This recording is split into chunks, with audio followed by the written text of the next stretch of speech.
welcome to No Broken Legs. I am your host, Evan Belfiore. It has been a long layoff, but the free agent period has gone on long enough that Jimmy Champ decided to join us so that we can talk where the Browns are at this point in free agency. So, Jimmy, thanks for joining me on this Friday night. Man, it's been a long time. We've both had a lot going on, so we've had a little time to reset. But here as we get into official free agent time and rolling up to the draft, it was definitely time to get the band back together and do a little Browns talk, man. I guess the most logical place to start is with the most recent news that we got. The Cleveland Browns are trading back, 32 spots? They're trading a second-round pick this year for a third-round pick this year and Elijah Moore. To hear people react to this online and on 92.3, you'd think Elijah Moore was the missing piece to really make this offense explosive, Jimmy. Is that what you think he is? Do you think what do you expect him to bring to this offense? I expect him to look just like the other wide receivers the Cleveland Browns have. I don't understand. There's been a lot of talk that, Elijah Moore was held down in New York. I don't necessarily know if I agree with that. He splashed sometimes. In PPR fantasy leagues, he was a big fan because he got a lot of targets, a lot of catches. It didn't really mean anything. We've talked a lot about, we feel like wide receiver is one position the Browns don't quite know how to evaluate and value.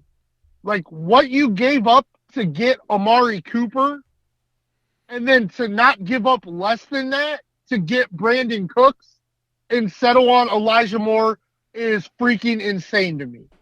Like, I don't understand it.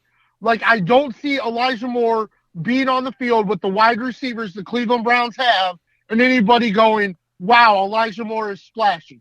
I just don't see it. Like, I was pretty high on the Jets last year because Elijah Moore was one of the pieces, right? Yeah. One of my biggest problems with the way the Cleveland Browns were evaluated by a lot of Cleveland sports media, a lot of Cleveland fans online, a lot of Cleveland Browns Twitter, like when you did what you did to Baker and you went out and got Deshaun Watson, it wasn't about being good or being great. You made a decision that was going to leave some type of scar or scab on the franchise that can only be worn off by deep playoff runs and probably a Super Bowl appearance. Elijah Moore does not get you any closer to that. He doesn't. Brandon Cooks, for what the Cowboys got him for, Brandon Cooks gets you closer to a Super Bowl. Brandon Cooks on the field with Amari Cooper and David Njoku makes a big difference. I don't believe Elijah Moore does the same.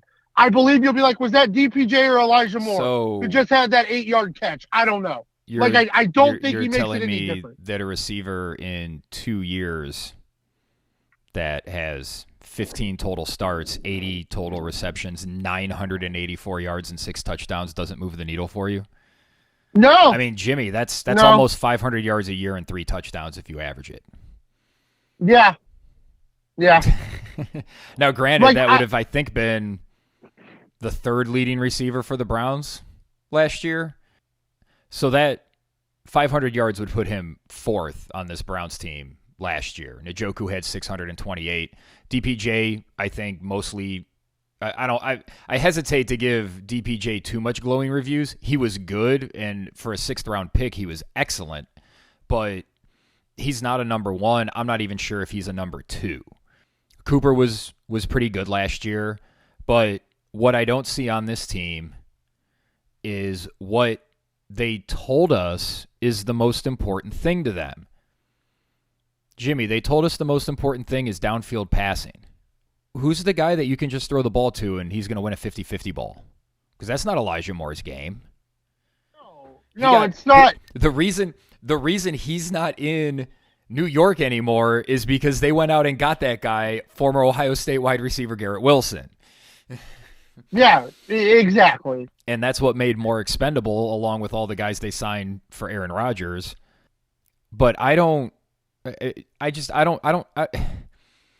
know what he's going to do.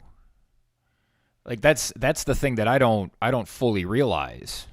Like he's going to be what, their third or fourth option? I guess. I mean, I I guess what I'm trying to figure out is, do you think they've said this offense is going to be really different next year? And I've heard the number 40 Deshaun Watson passes a game. That's what they're going for. Can you see this move being a tipping of the hand that they're going to go more Shanahan-esque, I guess, and throw some shorter passes, like a lot of, that's going to be their running game off of Chubb. They'll have Chubb in the backfield, and it'll be an RPO where, it'll be a quick 5-yard pass, and they're hoping that Elijah Moore is the type of guy that can turn those 5-yard passes, those quick slants or whatever, into a bigger play, sort of, like what we've seen Christian McCaffrey do and what we've seen Deebo Samuel do. I mean, if that's the plan, I don't know if Elijah Moore is that good. He's definitely, I mean, if he was Deebo Samuel or Christian McCaffrey, I feel like he would have shown that already. Yeah, and I don't think, no, see, I'm going to say no, because that's not what Deshaun Watson, what skill set that everyone remembers him being really good at. That's not what his strong suit was. And we saw that this year. Like, short to intermediate passes, Deshaun Watson was pretty terrible in those 6 games. Like, he really didn't. Especially those first couple. He was dirtying balls all over the place. Yeah, like, it just, I don't think that's where he excels, and I don't think that's where the offense is going. I think the Browns just don't know how to evaluate the wide receiver position. Well, David Bell and Anthony Schwartz would agree with you. Well, Schwartz, I'm out on. So well, he can't catch. Schwartz can't catch. He's a receiver that can't catch the fucking football. So what good is he? No, I agree with you. I'm out on Schwartz. Yeah, but I don't think Bell's had enough attempts yet to be out on like we are with Schwartz, because we know Schwartz can't catch at this point. Like, it's just what it is. Bell didn't get on the field all that much last year, and it's not like this receiving core was blowing the doors off of anybody. Right, and you go out and sign Elijah Moore, but that should keep David Bell on the field, because Elijah Moore is not going to keep him off of it. So yeah, and then you have Demetric Felton, and we'll see what Jerome Ford looks like, I guess. It just, again, it feels like they have a lot of guys, but it doesn't feel like there's anybody really on the roster they're fully utilizing, probably beyond Amari Cooper. I mean, he had 132 targets last year. That's a lot. That's probably what you're looking for out of your number one guy. Maybe, you could maybe argue that he should be getting an extra target or two a game. Okay, I'm not going to disagree with that. But Elijah Moore wasn't happy with his target in New York. So if you're going to throw the ball 40 times a game, 9 of those are going to go to Cooper. Figure DPJ's what? He should be somewhere around 5 or 6, right? Njoku should be at least that many. I mean, now we're already in the low 20s. You figure there's going to be a half dozen passes per game to running backs, just dump-offs and shit like that. So, now there's 10 targets out there that go to someone. Okay, maybe he gets half of those. Is that going to be enough to keep him happy? No. Well, I mean, I don't know if anybody should really be concerned with what keeps Elijah Moore happy. Like, I don't like.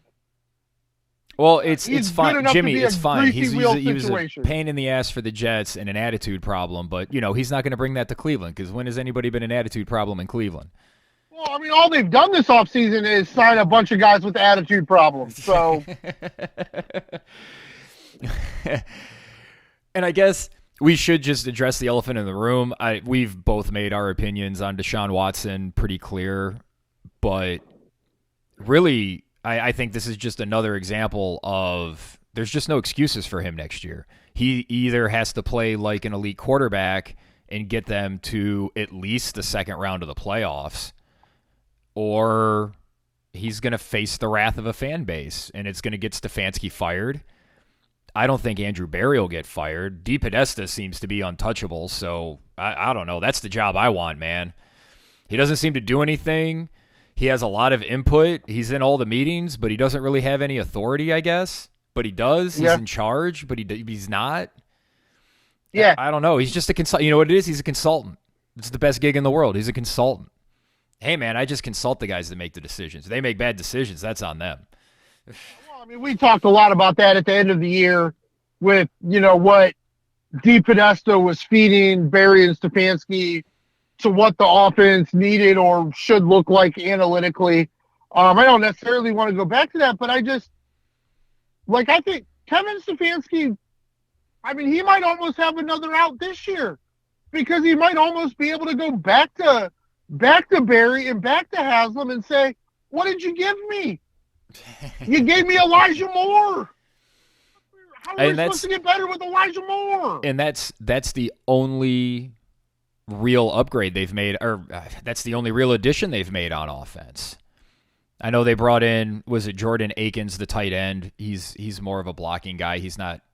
Besides, they already have. I think they need to get Njoku and I'm totally blanking on Harrison Bryant. I feel like those two guys could get another target or two more a game, especially Njoku. I mean, I know he's going to drop some passes, and I know he's going to miss some games, but if you can put up with that, maybe if you get him more touches, he can do more on the positive side that makes those moments where he has some negatives, it just sort of glosses those over, especially if you're going to pay him like a top 5 tight end. Yeah, I think unfortunately, I think the salary you're paying him earns him more targets than he's getting. Like, I think you have to give him more opportunities to see if he's worth what you're paying him. So let's see. He played in 14 games last year, and he had 80 targets, right around six targets a game. Like, it just feels like for what they're paying him, he needs to be right around where, I mean, dare I say he should be at 100 targets for the year? No, you shouldn't, because you're paying him like he's as good as or just a step under George Kittle and Travis Kelce. Okay. So plus, I think when we talk about winning 50-50 balls, he's probably the best option. He's their only option. Yeah, you're not wrong. Amari Cooper's a really good player. He's a really good route runner, but he's not special. He's not Justin Jefferson. He's not DeAndre Hopkins. Although I don't know if DeAndre Hopkins is DeAndre Hopkins anymore, but we know what he was. Calvin Johnson. We know those guys. He's just not that type of player. He's not that dynamic, but he's really solid. Is the Elijah Moore move a move to try to add another dynamic player? Is that the thinking here, that they whiffed on the Schwartz pick and that's what they're missing is a speedster, that's like the only problem this offense has? Because I don't think this offense has a lot of problems. And the real problem that I think this offense has, and that everybody seems to agree with, is that Chubb doesn't get enough carries, but apparently he's going to get even fewer touches next year. Yeah, and I think it always, especially for us, like, it always boiled down to, Chubb was third in the league in carries, doing great work. But a lot of our problem was where the carries came from. Situationally down in distance, when it would have made perfect sense to give the ball to Nick Chubb, we didn't. And now are we going to turn some of those plays that should be runs to Nick Chubb to try and 20-yard bombs to Elijah Moore? Saying that is insane. I did offensively. I did like the re-signing of the center. I think it was something you had to do. Oh, yeah. Right. But the problem is, like, within the AFC, it's like, okay, you re-sign your center, which is a great thing, but the Bengals get Orlando Brown while we're not sure if Jed Wills is really any good or not. Yeah, that's the big question on that offensive line. And I don't expect him to be the left tackle next season. Let me say that again. I don't expect Wills to be on the team after this upcoming season. I think this is his last year as a Brown. They're going to have to find somebody better if they want to reach another level. And in general, the moves that they made, and we'll get to the defensive side of the ball here in just a second, seem to all tell me that This is what I wanted them to do with Baker Mayfield, is just make some solid moves, take yourself from the fucking basement of the basement of NFL franchises and just be mediocre. Just be mediocre for a couple of years. Just be decent. Like, make the playoffs a couple of times. Maybe you win a couple playoff games. You're not a real contender. So what?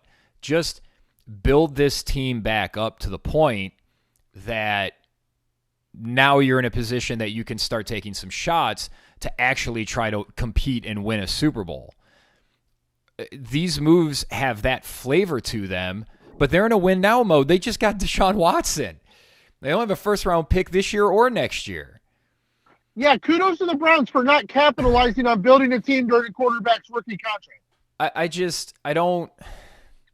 Yeah, no, what you're saying is completely true. Everybody's talking about this team being an elite team, and it's just like they've been struggling to be mediocre. Which I guess mediocrity brings us to the defensive side of the football, where a lot of things changed. The only starting defensive lineman that'll carry over will be Myles Garrett. We've said that a few times over the last several years, and rightfully so. So joining Garrett on the defensive line will be new additions: defensive tackle Dalvin Tomlinson and defensive end Agbania Okoronkwo. That wasn't too bad, bud. Okoronkwo. Not too bad. Yeah, the second one was better than the first one. Yeah, not too bad. So they also signed Maurice Hurst, who's a defensive tackle, and another defensive tackle, Tristan Hill. I think Tomlinson will start. Okoronkwo will start. I don't know who the other starting defensive tackle is. I think they're just bringing in guys to just try to fill the gaps. What is your impression of these moves to shore up the defensive line? Are they better? How much better are they? No, so the young edge will definitely play better, in my opinion, than Jadeveon Clowney. I think you'll get... If he wants to play more than just third downs, I mean, that's a good starting point. True, but I think... Fair enough. I think you'll get production there. I think Dalvin Tomlinson is just another dude. Like, I think I wish they would have spent a little bit more money and gone after one of the two interior defensive linemen that can stop the run and go after the quarterback. I don't think they were getting Hargraves from San Francisco. Like, but it wasn't. I don't think they were going to match that money, and even if they match the money, if I'm Hargraves, I look at what I can do playing in that San Francisco front, and he might be going from a great defensive line to an even better defensive line if that's possible. And I get that, but it's not just Hargraves. There were other interior defensive linemen out there that can stop the run and stop the pass. And we said, well, we need to be able to stop the run, which is great. But I still feel like the problem on the defense is going to be right in the middle, all three levels. Like, I don't think you solved that problem with Tomlinson. Like, he's at least a 325-pound body. True. And you know what? He will clog up the run some, for sure. And I think these signings, much like the signings on offense, speak to the Cleveland Browns front office telling Deshaun Watson and Myles Garrett, we expect you to play like elite players and make the guys around you better. Yeah. That's what that tells me, is that they're sending that message by saying, look, we're putting guys here, but, you know, we're expecting you to be the elite player that we are paying you to be and that you say you are and that everybody says you are. And this, I think their defensive line is better. I mean, I don't think it could be worse than it was last year. No, I agree. But you mentioned the middle of the defense, and the second level of that defense is the linebacking core that's going to look pretty much like it did at the start of last season. They bring back Taki. They're bringing back Walker, and JOK is going to be there. We didn't think the linebacking core was good enough for them to really compete last year, so if they bring everybody back, I don't. And Taki's probably not going to be ready for the start of the season. So I guess before the Elijah Moore trade, I would have said I think the Browns are probably going to get a Mike linebacker in the second or third round.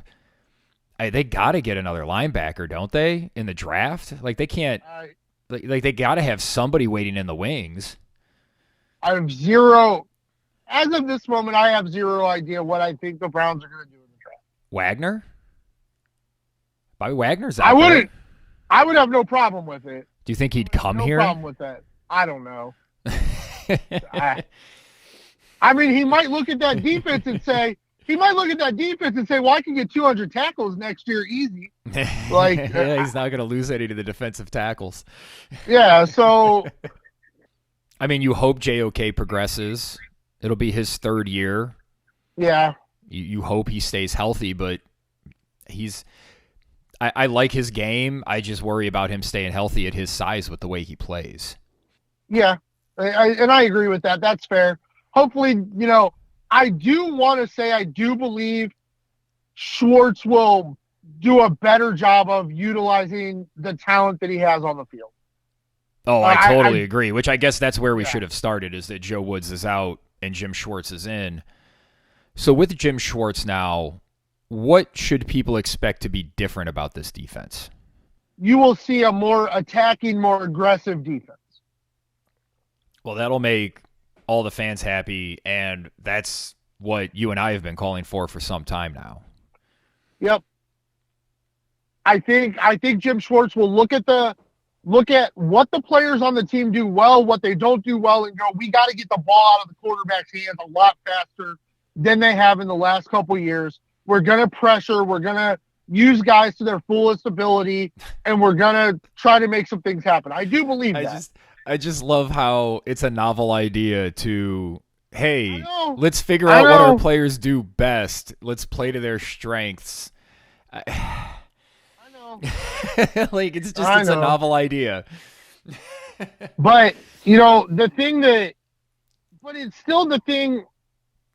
has just been frustrating about this offseason is because, you'll probably end up re-signing Deshaun, and the 4-year window will probably turn into 6 years, would be my guess. But you're in this really tight, like, we need to win now window. And the way it appeared, you didn't even try to go after Jesse Bates, who I believe is a top 5 safety in the league. I don't think they can afford him. Well, that's on Andrew Berry, but I get that. But the Lions signed Gardner Johnson for $8 million. Well, we get Thornhill. I don't have a rebuttal to that. I mean, I heard, and yeah, that brings us to the secondary where they bring in Thornhill for JJJ. 92.3 had one of the beat reporters from Kansas City on their show, and he talked about who the Browns are getting in Thornhill, and this basically feels like a lower contract for a JJJ player. Like, this feels like that same deal, just a little less money because they got burned with the Johnson deal. I don't know how good he's going to be. He should be better than Johnson, right?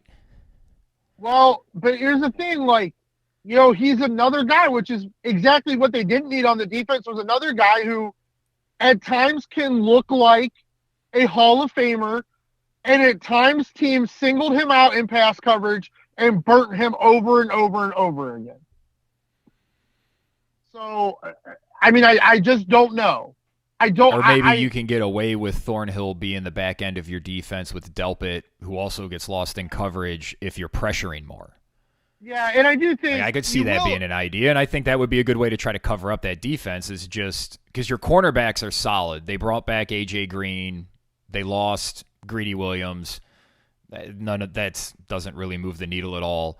We'll see what happens with Newsome, who seems to be upset about his role, but Emerson and Ward are your outside corners. I don't know what Newsome thinks is going to happen there. That's just what it is. I at least hope with Thornhill you'll at least get hustle every time he's on. Because that was a big problem in the back end of the defense, was Johnson just giving up on plays, not hustling. Like, that's kind of the exact opposite of, one of the few positions in Cleveland Brown history where we've been proud of has been, we've had a lot of really good defensive backs and safeties. Yeah, And hopefully, even when they were bad, they had some players back there. yeah. So I hope that, Juan Thornhill will at least bring a little bit more hustle, a little bit more heart than what we feel like we saw out of John Johnson last year. But I still think you'd be a lot better off getting Gardner Johnson for $8 million than getting Juan Thornhill. So I don't understand the players that they targeted. I feel like they were not swinging for the fences when they needed to swing for the fences. I get they don't have a lot of money. I don't think they have the ammo to swing for the fences. But you got to figure that out. That's Andrew Berry's job. They have too many holes to throw one big contract at a guy. You're not wrong. Because they didn't just need – because even if they would have gone out and gotten Hargraves, they'd still be signing 3 or 4 more defensive tackles. You're not wrong, but I still think a handful of weeks into the season, when most of these guys they signed are just another dude, people are going to be like, well, I don't understand. I'll be like, well, they're competent. That's why the teams that succeed are $20 million over the cap every year. I mean, they're competent. They're competent players, and I don't think they had competent players on the defensive line other than Myles Garrett last year. So I guess just being competent. I guess it's a step up. These moves in general tell me that the Browns think that if the defense can just be average, that the offense should be good enough to carry them. Before we get to where we think the Browns are in relation to the rest of the AFC, what is your general opinion of Berry right now? I think Andrew Berry has done a lot of good things, but I think there are critical positions that he does not seem to know how to evaluate or just can't figure out how to get the money to those positions to get the right players. I mean, if you think about it, 2 years ago when they signed Troy Hill and John Johnson, they were supposed to be our safeties for the next 6 years. Yeah, well, Troy Hill ended up going back to LA and he was good. He was pretty good again. Yeah, and it just. But that seemed to be he just wasn't used correctly. The same thing at wide receiver. I just can't. What I said earlier, I really just can't. I can't believe you gave up what you gave up for Amari Cooper, but then you don't land Brandon Cooks. I know me and you have disagreed on how good Jerry Jeudy can be, but you don't make a splash for Jerry Jeudy. You settle for Elijah Moore. I feel like Andrew Berry at times is settling when you've made a couple huge moves to show that you're not a team that's supposed to settle. So that tells me Berry's job's safe, regardless of what happens this year. I kind of think just personally, I think Berry and Stefanski, whether they like it or not, I think the two of them are tied together. And I think when one of them goes, I think Haslam and DePodesta will get rid of both of them and bring in some new regime, my personal opinion. I mean, again, this all just hinges on Deshaun Watson regaining his form, because if he's just an average quarterback moving forward, this franchise they're fucked. Yeah. There's no way around it. You took not only a huge black eye, but I mean, you said they'll probably extend him to make it a 6-year process. I mean, if he's just okay next year, I don't know what they're going to do. I mean, if he's just okay next year, what's the excuse? What excuse will people be able to make? Yeah. Oh, I agree. It's rust. Well, I mean, he's had 2 off seasons. Okay, he didn't have a full off season last year, but he did play 6 games. Gets a full off season this year. Yeah, but I mean, but even last year. But I mean, if he's not good, oh my God. Yeah. Oh, I mean, it's going to be Stefanski that goes, because they're going to try and bring somebody else in here who they think can restore him. Yeah, and I really do think if Stefanski goes, Berry goes. I really believe that. I think Berry's. All these moves tell me that Berry doesn't think he's getting fired. If his job is safe if they make the playoffs next year, because all of these moves tell me, okay, we can just get to the playoffs. Yeah. So I'm looking at their schedule, and I'm not sure if he's looked around the AFC, bud. So before we talk about the AFC, I want to talk about their wins next, or look at the schedule next year. the full schedule's not released. The opponents have been released. So outside of the division games, they do have 8 home games, which is an advantage, or 9 home games, sorry, which is an advantage. They have, outside of the division, they have Arizona is a team they should beat because that team's a disaster. The Bears, who mostly stink. The Jaguars, who we both think are ascending. The Jets, who look like they're going to get Aaron Rodgers and make a run at a Super Bowl. I don't think they're going to get there, but, they're trying. San Francisco, who, once all their quarterbacks are healthy, is probably going to be really good again. And Tennessee, who I don't really know what to make of Tennessee because it looks like they're just going to run it back with Ryan Tannehill, Jimmy. We never know. But we're like, they're only going to win 3 games and they go to the playoffs. Like, I don't know. And then their road games outside of the division, they play the Broncos. I don't know what the fuck the Broncos are going to look like next year. The Texans, who aren't very good. The Colts, who aren't very good. The Rams, who we'll see how they bounce back if they're healthy. And the Seahawks, who are much better than I thought they would be. I only see a couple of easy wins there. There are some games on there that you say, okay, if the Browns are a real contender, you got to beat Tennessee. You got to beat the Jets. You got to beat Jacksonville. Probably got to beat Seattle. The division games will be tough. I look at this schedule, and it's going to be tough for them to win 10 games. And the thing about it is like, especially with what's going on with Lamar, like, I'll be picking Cincinnati to win the AFC North. I don't think Cleveland. Yeah, I don't think we're going to see any drop off from them until I think next year they're going to run into some problems unless the 2 safeties were really that important to that defense. But I think the front 7 was a big part of why that defense was successful. Granted, those safeties really help, but that's just how I feel about it. Because of that, it's going to make division AFC games super important because I don't think the Jets are going to win the division, but I think they'll be battling for a wild card spot. Tennessee, Mike Vrabel always wins games, but I think Jacksonville is going to be right there again as well. So, like, Denver, Sean Payton, who the hell knows? Like, so you're going to be playing games against teams that you have to win, and to this point, those are the games Stefanski has lost. Yeah, and I don't, everybody should be glad New England's not on the schedule because that seems like a bad loss every year. Yeah. But they're going to have to win 4 games in the division. That seems to be what's going to need to happen. Now, if I still think Lamar winds up back in Baltimore, at least for this year, I'm not as certain about that as each day goes by. But yeah. If the Ravens think they can go into next season with Tyler Huntley as their starting quarterback and compete, I'm going to be taking the under, and their fans are going to do a lot of booing. So in the AFC... But you're pretty much going to... Like, they're probably going to have to sweep Pittsburgh and Baltimore. Well, again, if Baltimore has Lamar, you can split. But if they don't have Lamar, you're going to have to sweep them. Yeah, I was just looking at Baltimore signings, and, like... They haven't had a great, but they haven't had a bad free agent window either. Talking about Baltimore reminds me, the Browns haven't even made a move for Calais Campbell. It's a solid defensive tackle. He's still out there.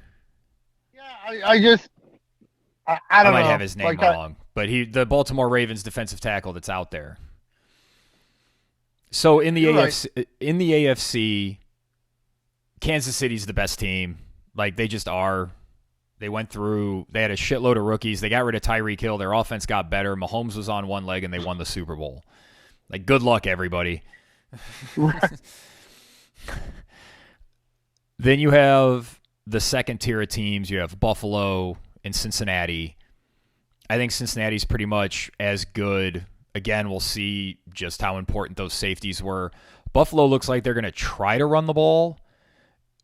Do you agree with having those 2 teams in the second tier? How do you think the Browns relate to those 2 teams? I don't think they're in the same atmosphere as those 2 teams. Okay. So that means we go down to I another think tier. the Browns. Yeah, I think the Browns are that next level down with like the Chargers.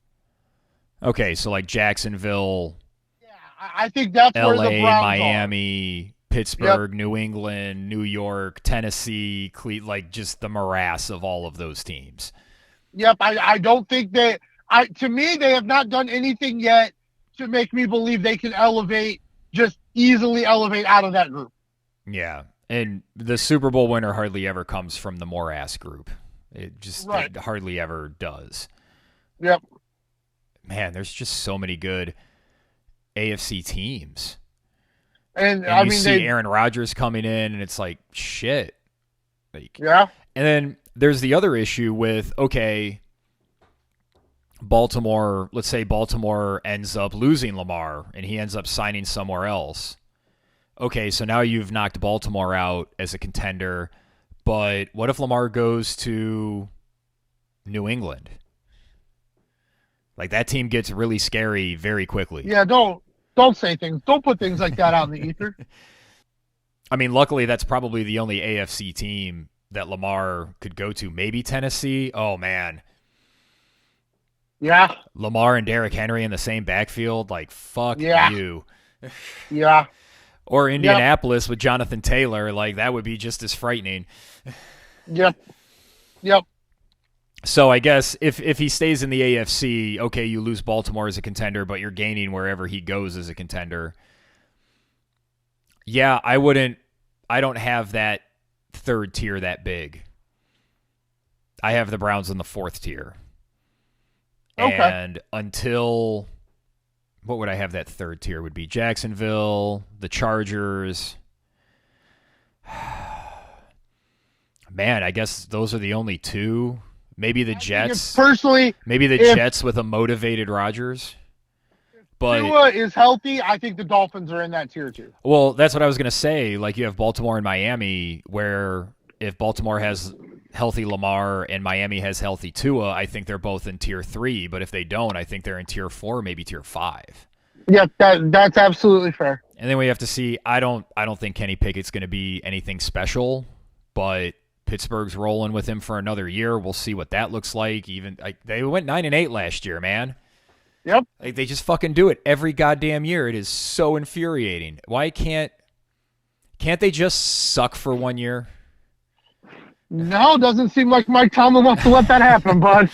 It's like he's just like, no, we're never gonna suck. Might not be great, but we're not gonna suck.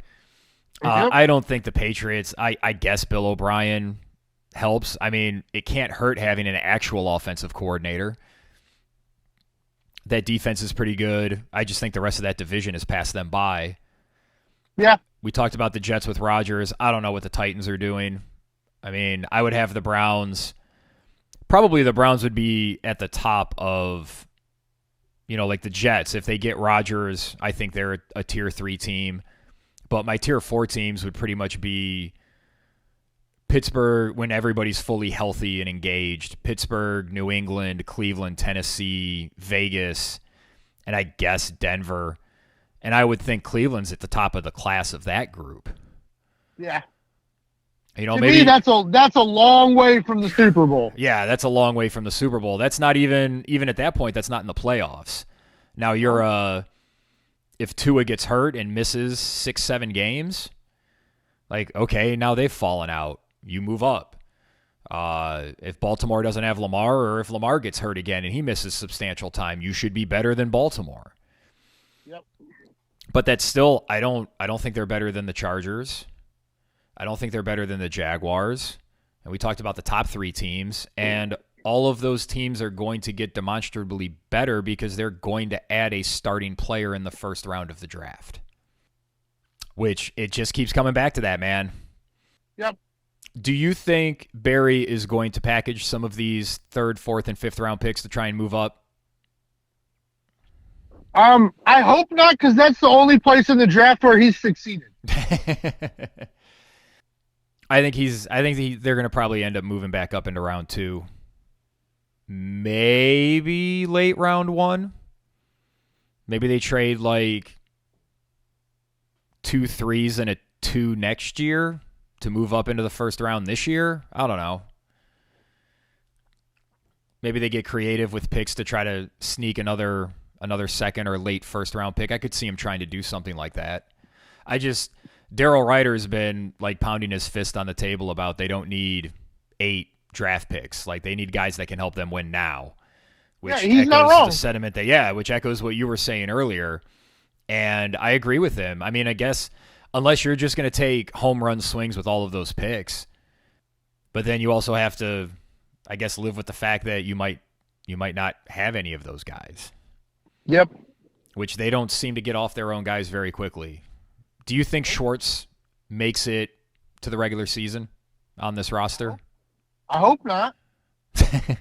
Yeah, I guess if he's on the roster, that's bad. Somebody either got hurt or just played awful. Yeah, I don't think it's good if he's on the roster. Well, what? How many receivers they keep last year? 6? Yeah. I mean, they were only Schwartz and Bell pretty much rode the bench the whole year. Pretty much. And they're going to get knocked down because Moore's going to be ahead of them. Yeah. I mean, does it matter? I mean, does it matter if Schwartz makes the team? No, I don't think. I think if he just if he was just placed on the practice squad and like there wasn't an announcement or anything for it and the season just started, I think it would be like nobody would be asking where's Schwartz.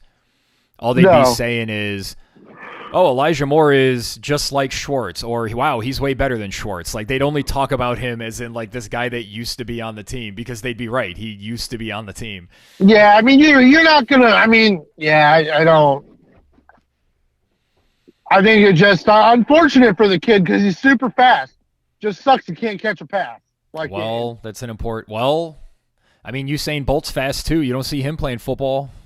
But you know what though? But the thing is, like, to a point, right? To a point, like you can't be upset about it because they kind of knew he couldn't really catch passes coming out of college, but he was really fast.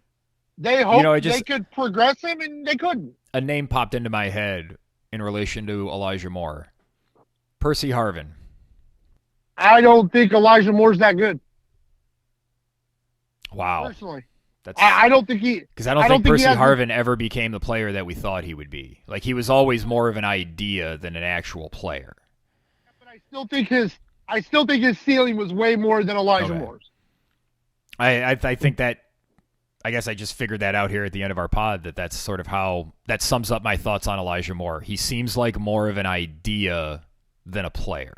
Like, people like the idea of him as a player, but that's not who he actually is. I guess that's a good summation for this team. Like, I don't hate what they did this offseason. I think they filled some holes. I think they made the most of what they could with limited resources. It's just not enough. In an AFC that's very good and apparently just getting better because Kansas City made some moves that I just, goddamn, man, they couldn't beat the Chiefs with a shitload of rookies and a hobbled Mahomes. Yep. And they hadn't, it took them most of the year to figure out the Pacheco thing. They look every bit as dangerous next year as can imagine. And Buffalo, if they can figure out how to run the ball so that Josh Allen doesn't have to put his body in harm, because he started to wear down last year at times. Yep. Man. Yep. I think Buffalo re-signing Jordan Poyer was huge. They get Von Miller back. Yeah, like that. They do lose Leslie Frazier, right? Their defensive coordinator's taking the year off.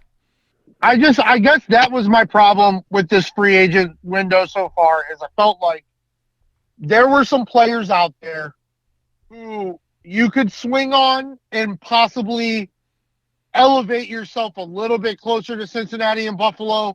And I feel like they just, either because financially they couldn't do it or structurally it didn't work, they weren't able to get those guys, and they got a little bit better.